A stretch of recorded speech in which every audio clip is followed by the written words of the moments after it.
Bonsoir les amis. Donc je me trouve à Cali dans un petit appartement, un petit studio Airbnb, parce que c'est plus pratique qu'à l'hôtel, puisqu'ici je dispose d'une cuisine.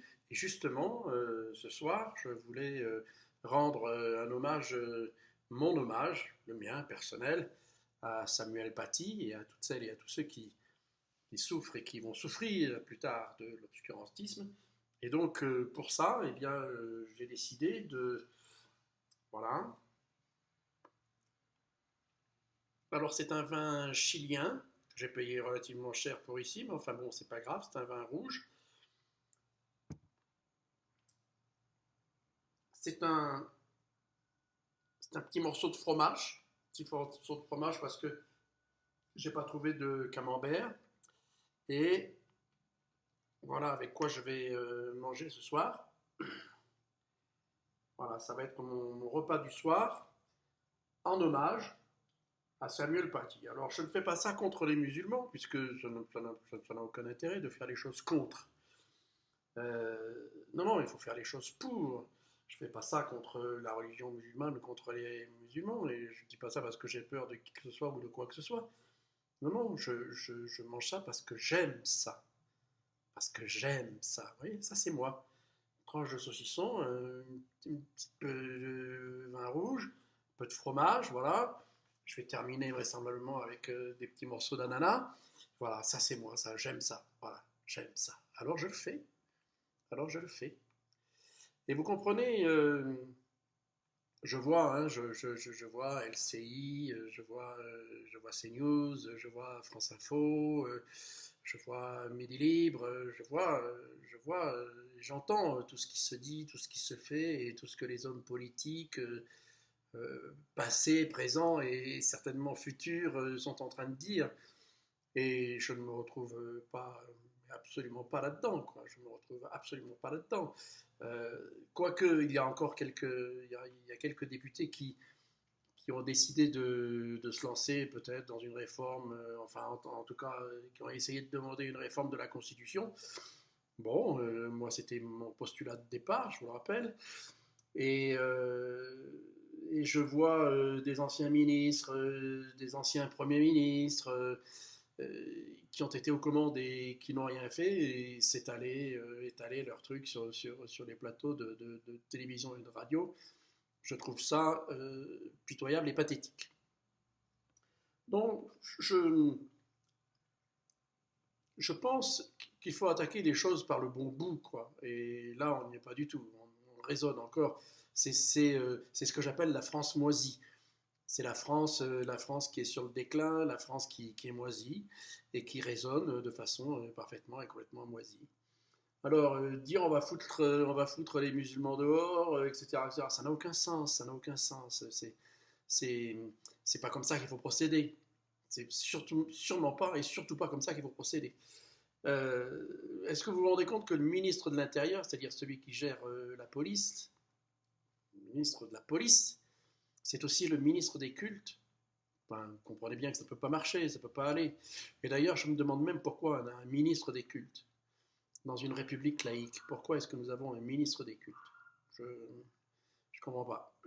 Enfin, je comprends, mais je trouve ça tellement éloigné de ce qu'il faudrait faire que c'est embarrassant. Et je vais vous prendre un petit exemple, mais vraiment un exemple très simple.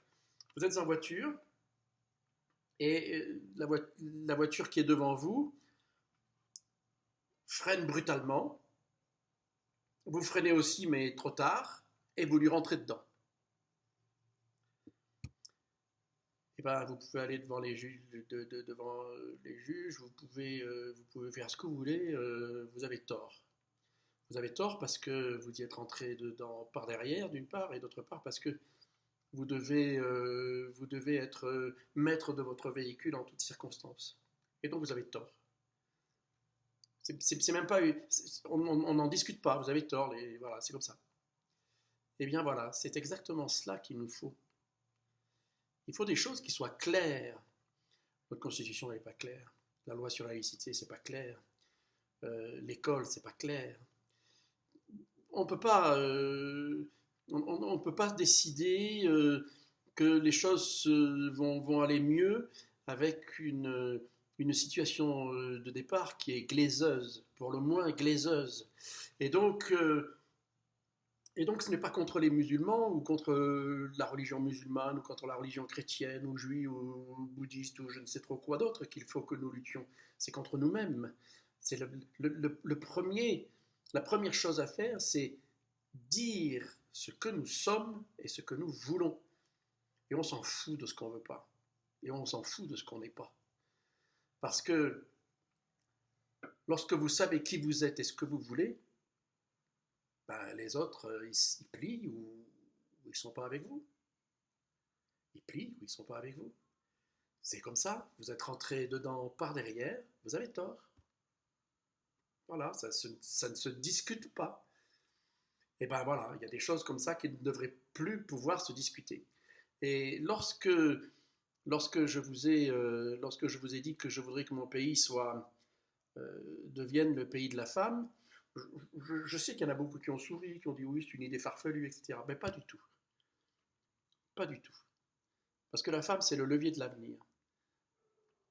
La femme, c'est prendre la femme comme but ultime de notre projet de société, ça veut dire se libérer des religions.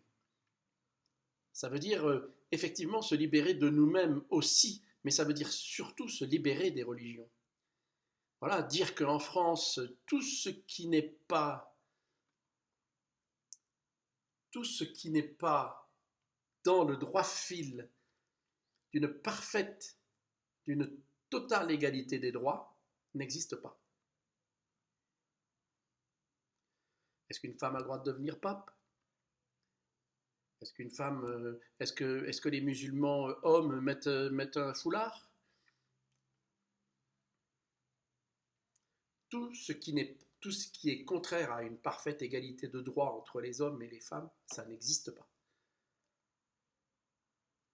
Vous comprenez? Alors il y en a certains qui vont dire oui, tu instrumentalises les femmes. Oui, d'accord, j'instrumentalise les femmes. Mais quand, euh, quand on défend les enfants des pédophiles, on instrumentalise les enfants.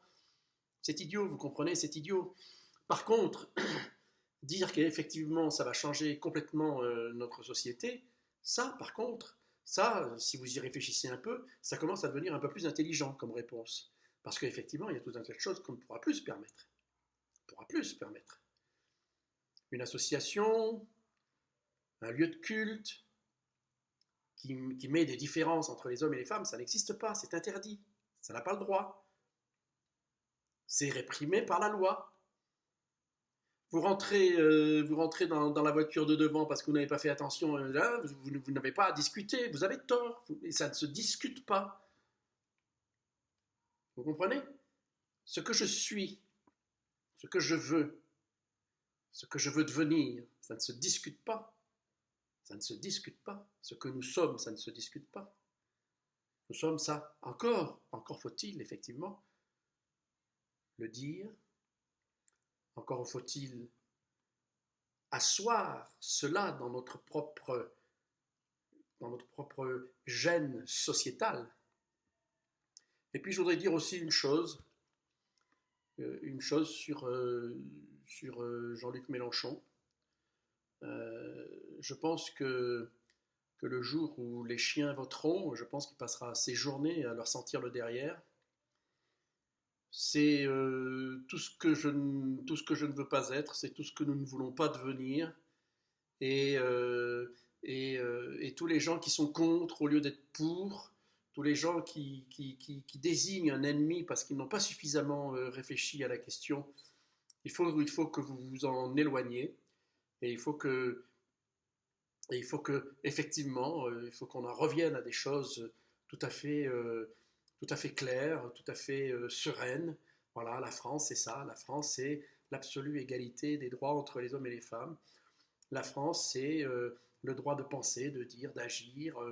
La France, c'est la France laïque. Ça veut dire que la religion est quelque chose de personnel et que l'État n'a pas à mettre son nez là-dedans et qu'à partir du moment où un homme, quelles que soient les raisons qu'il invoque pour être hors la loi, eh bien, il est puni que ce soit un prêtre pédophile, que ce soit un imam qui, qui raconte ou qui fait des sermons haineux, eh bien, il doit être puni parce que c'est la loi, et pas parce qu'il est musulman ou parce qu'il est chrétien. Est-ce que vous pourriez réfléchir à cela, s'il vous plaît? Ah,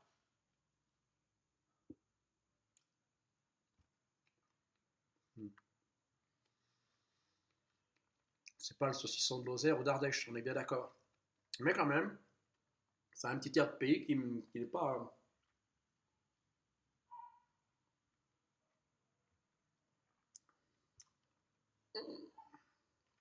C'est une boisson d'homme.